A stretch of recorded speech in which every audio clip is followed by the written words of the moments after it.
नमस्कार मित्रांनो, हळद रुसली कुंकू हसलं या मालिकेच्या 1 ऑक्टोबरच्या भागात आपण पाहणार आहोत. लग्नानंतरचे सगळे रिच्युअल्स चालू असतात तर दुष्यंत आणि कृष्णा दोघेही एकमेकांच्या अंगावरती आंघोळ घालताना पाणी टाकतात. त्यानंतर ते दुष्यंतच्या तोंडात धरलेलं खोबरं कृष्णा तिच्या तोंडात घेते. त्यानंतर आता अंगठी शोधायची असते तर पाण्यामध्ये अंगठी टाकली जाते. त्यावेळी काकू म्हणते, आता घरची सून म्हणून तुला जर या घरची सत्ता तुझ्या हातात घ्यायची असेल तर सगळ्यात पहिल्यांदा ती अंगठी तुझ्या हाताला लागली पाहिजे. दुष्यंत आणि कृष्णा त्या दोघेही अंगठी शोधत असतात. त्यावेळी आढळराव मनात विचार करतात, कृष्णे काही झालं तरी अंगठी तुझ्याच हाताला लागू दे ग बाई.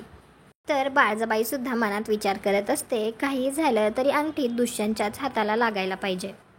तुम्हाला काय वाटतं, आता ती अंगठी पहिल्यांदा कृष्णाच्या हाताला लागेल की दुष्यंतच्या? कॉमेंट करून नक्की सांगा. व्हिडिओला लाईक करा, आपल्या मराठी मालिका चॅनलला सबस्क्राईब करा. भेटू उद्याच्या भागात.